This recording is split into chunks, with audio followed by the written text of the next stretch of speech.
Hello, welcome back. I'm in my studio today and I thought I would do a quick update on my little deformed goose that I hatched out earlier this year. But before I get into that, some of you might notice, it's not that noticeable, but some of you might notice my eye is swollen. I was stung by a wasp on my head, so that's been swollen. This is actually not that bad. It was more swollen before, now it's just like kind of puffy down here. But anyway, thought I'd point that out because some people have tried to inform me I should go to the doctor to get checked for cancer because they've noticed I have tonsils in my throat, so those are tonsils. So I figured you might notice that my eye's swollen. Anyway, now I will get into talking about the deformed goose and doing a little drawing of it. So back in, I don't know, earlier this year, early summer, late spring, my geese had gone broody, which means that they wanted to sit on eggs and sit on a nest and try and become mothers. And I just felt really guilty. So I thought, you know what, I'll let them be moms if that's what they want to do, because they were like super desperate trying. They had like a secret nest. And they'd built up the secret nest to the point where it was like I would have to throw away like 10 eggs or something. So I was like, okay, go ahead, sit on it. This also attracted the attention of another goose who's like, I want to do that. So then she went to go sit on the nest and it was this whole thing.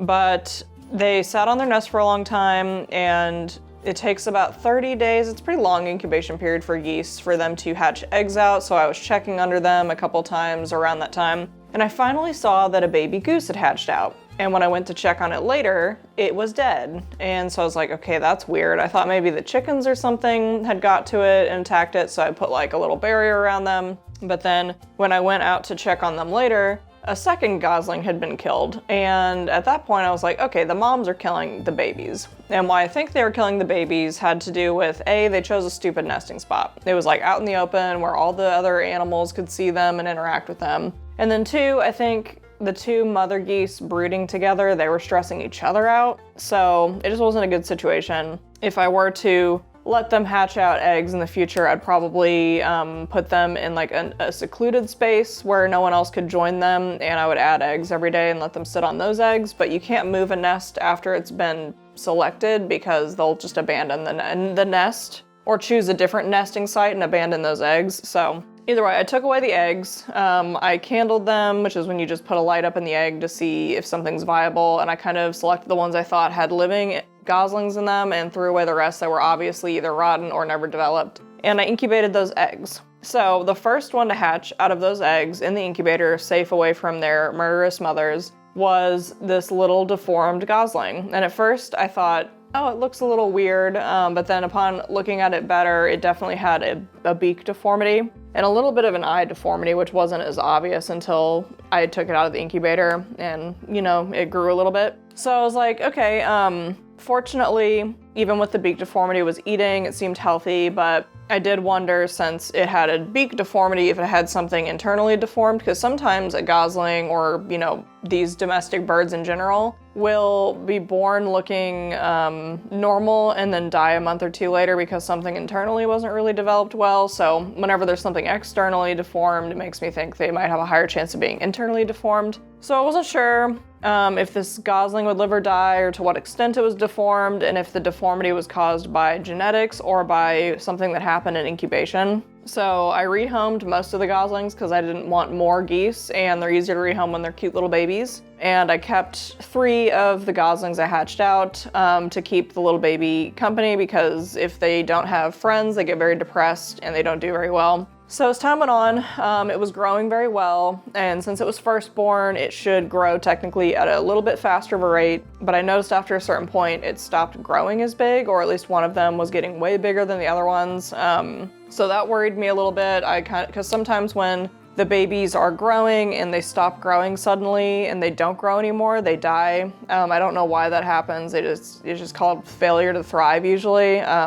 So I was a little worried that was starting to happen, but there's nothing you can really do about it. So as long as they're eating and drinking, that's kind of just what it is. But fortunately that didn't happen. The other goose that got super big, I think why it got so big is because, or at least this is my theory, is that it's a boy. Boy geese are bigger than female geese, so I'm thinking, okay, maybe this is just a boy goose. because this little gosling and the other one I kept kind of stayed around the same size, with the other healthier one getting a little bigger, but then that third one was huge. So I'm like, okay, this might be a boy and these two might just be girls. So that's what I went with because she didn't die or anything, or, you know, whatever. So after a certain point of raising her, I kind of have determined that the deformity has come from something that happened in incubation. My theory is that it developed pretty well up to a certain point, and then near that end of the incubation, because there were so many unnecessary eggs being laid in that nest, and I just think it wasn't getting turned as much as it should have. So I think it developed, and then the egg was sitting there and it needed to be turned more, and it wasn't, so its face was laying on one side and it twisted the beak inside the egg. That's my theory. It could have also just been turned enough, but just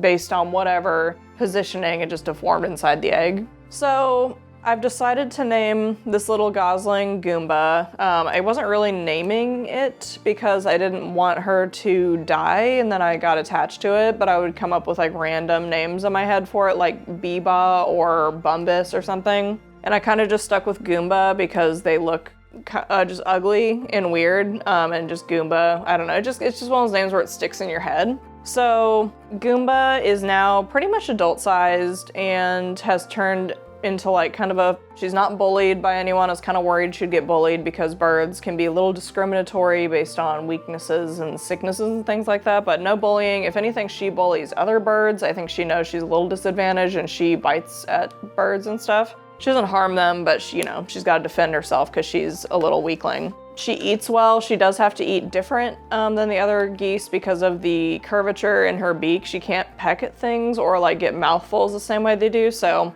she has to put her head upside down and kind of scoop the food into her mouth and then lift it up. So she can only eat from containers that are more open. She can't eat from like closed auto feeders or anything like that. So she eats good. She obviously doesn't get as much food as the other geese based on how she has to eat. And she also, a lot of geese get a lot of their nutrition from grazing grasses and things like that. And while she does graze grass, I am assuming she probably gets less per bite than the other geese because the mechanisms of chomping just aren't as great. But other than that, she's completely, you know, doing good. She developed the, like, her mom is half Sebastopol, which is like the curly feathered geese, and she developed that gene, which is cool to see.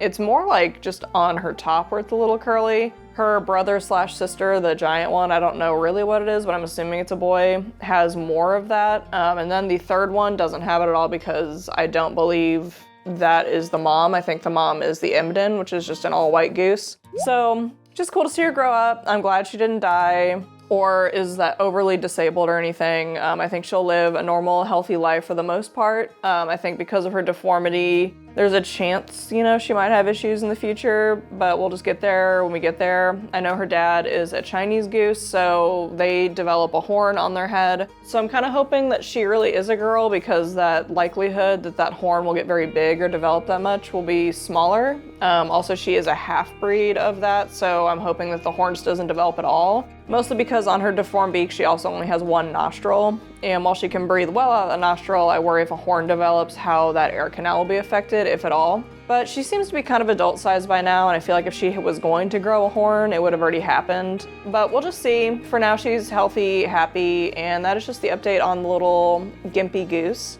Oftentimes with geese like that or birds like that are deformed, they are typically going to have some kind of struggle or live shorter lifespans, but not always. But it's just something interesting to kind of look into and at. So yeah, that's all I have for today. Just that's Goomba, that's her name, and I will see you next time. And I'll see if I can get Rocky tax. Rocky, there you are, Rock. Little big Rock. He's always rocking. Yeah. I found him. Here he is. He is here to pay the taxes, the mid-quarter Q2 taxes. Let go of me. Anyway, that's the Rock. Goodbye, everyone.